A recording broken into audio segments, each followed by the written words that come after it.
Assalamualaikum warahmatullahi wabarakatuh, Pak TGB apa kabar? Waalaikumsalam warahmatullahi wabarakatuh. Alhamdulillah, Mbak Friska baik-baik. Alhamdulillah.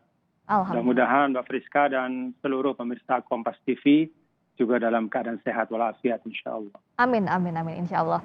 Pak TGB, besok Idul Adha kan pemerintah Ya, sudah mengimbau melalui juga tokoh agama agar beribadah Idul Adha dari rumah. Tapi sebagian masyarakat masih takut kehilangan esensinya kalau tidak melakukan kita katakan rangkaian ibadah Idul Adha ini tidak seperti tahun-tahun sebelumnya. Menurut Anda seperti apa?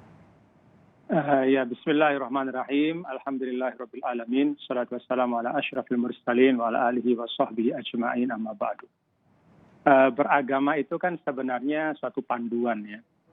Panduan yang utuh ya dalam segala situasi dan kondisi. Dan terkait dengan beragama dalam masa pandemi, itu suasana yang tidak normal, itu ada panduannya. Dan panduan itu kalau dalam konteks kita di Indonesia, kita patut bersyukur ya bahwa antara ulama dan umara itu mengarah ya kepada panduan yang sama. Jadi ulama melalui Majelis Ulama Indonesia, ya, representasi dari kita semua, ya, para tokoh agama, tokoh umat Islam di Indonesia, demikian juga ormas-ormas utama di Indonesia, Nahdlatul Ulama, Muhammadiyah, dan juga ormas-ormas yang lain, kemudian juga Kementerian Agama sebagai perangkat negara yang terkait dengan perkhidmatan umat beragama. Ditambah lagi tadi kita juga sudah simak yang disampaikan oleh Bapak Wakil Presiden, yang juga sebelumnya beliau adalah Ketua Umum Majelis Ulama. Jadi ini kalau dalam bahasa agama itu sudah ittifaq ya, suatu kesepakatan, suatu konvensi yang harus kita ikuti. Nah, karena di dalam Islam itu ada satu prinsip ya, yadullah ma'al jamaah. Jadi ungkapan dari Rasul sebagai panduan kita bahwa mari kita mengikuti arahan dari para ulama. Kita mengikuti kesepakatan. Dan dengan itu insya Allah beragama kita menjadi beragama yang terbaik insya Allah. Ya. Karena itu terkait dengan pelaksanaan ritual khususnya Idul Adha yang akan dilaksanakan besok hari, kita ikuti panduan dari Majelis Ulama, dari Kementerian Agama, dari para pimpinan ormas untuk di daerah-daerah yang memang penyebaran corona ini masih sangat masif ya. Dan baru saja juga saya baca bahwa per hari ini ada tambahan lebih dari 1.330 orang ya, saudara kita sebangsa setanah air dalam 24 jam yang wafat ya karena corona.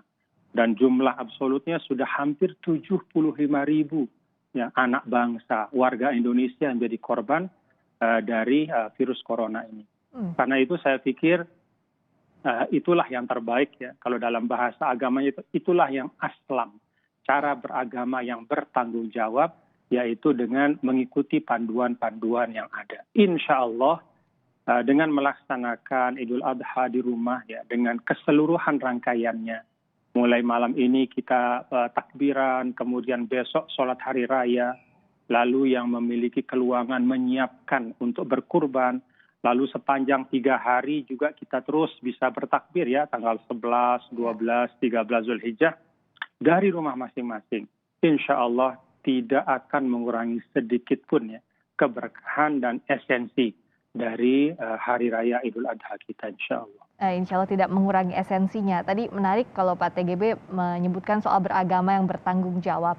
Di masa pandemi COVID-19 yang sudah 1,5 tahun lebih ini kan banyak masyarakat yang rindu sepertinya untuk beribadah bersama-sama, suasana Idul Adha seperti biasa. Tapi bagaimana sebenarnya mengomunikasikan kepada masyarakat sebelum seperti yang tadi Pak TGB sampaikan, kalau dari pemerintah, alim ulama sudah sepakat, tapi kan tetap saja banyak masyarakat yang masih belum mau mengikuti. Bagaimana agar komunikasinya efektif? Salah satu dari esensi Idul Kurban itu kan makna pengorbanan. Dan pengorbanan itu artinya ya kita harus siap ikhlas memberikan sebagian. Entah itu misalnya kebebasan kita bermobilitas, kemudian juga kebiasaan-kebiasaan yang kita rasakan bertahun-tahun ya, dalam suasana Hari Raya Idul Fitri maupun Idul Adha. Nah, kita korbankan sebagian itu ya, tanpa mengurangi esensi dengan maksud untuk melindungi keseluruhan kita secara kolektif. Jadi kalau dalam Islam itu ada satu prinsip yang sangat esensial yang perlu kita ingat, bahwa dar'ul mafsadah muqaddamun ala jalbil maslahah. Menghindarkan kemudaratan itu didahulukan dari mengejar kebaikan. Jadi kalau ada kebaikan-kebaikan yang sifatnya penyempurnaan, ya, misalnya kita bersama-sama di lapangan untuk melaksanakan sholat Idul Adha, itu merupakan sunnah, ya, sesuatu yang sifatnya kesempurnaan.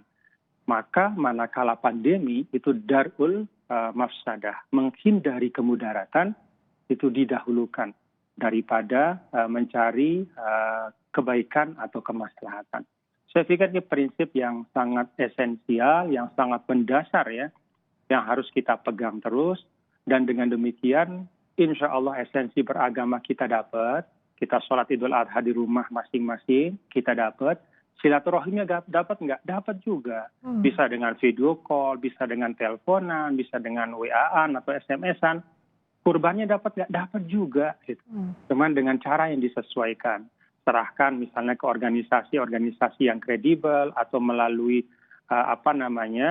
katakanlah lembaga-lembaga yang resmi, dilaksanakannya di RPH sebagaimana tadi Bapak Wakil Presiden sampaikan. Ya. Jadi semua esensi beragama itu dapat dengan tanpa menyebabkan kita potensial untuk terpapar dengan virus corona ini.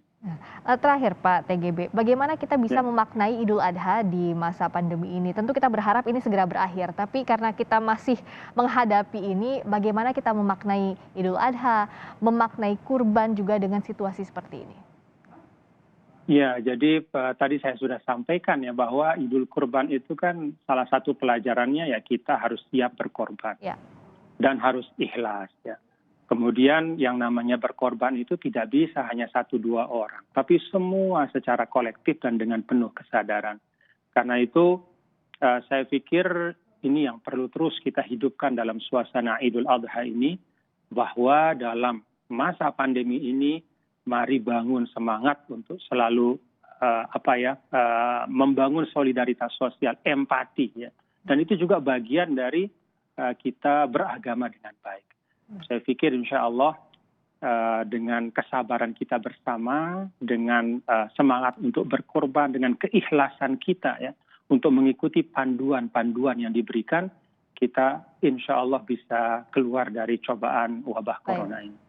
Dengan meningkatkan solidaritas, empati, menghindarkan kemudaratan, kita menyongsong Idul Adha besok, semoga tidak menghilangkan esensi utamanya. Terima kasih atas waktunya sekali lagi Pak TGB. Sama-sama Mbak Rizka. Terima kasih. Assalamualaikum warahmatullahi wabarakatuh.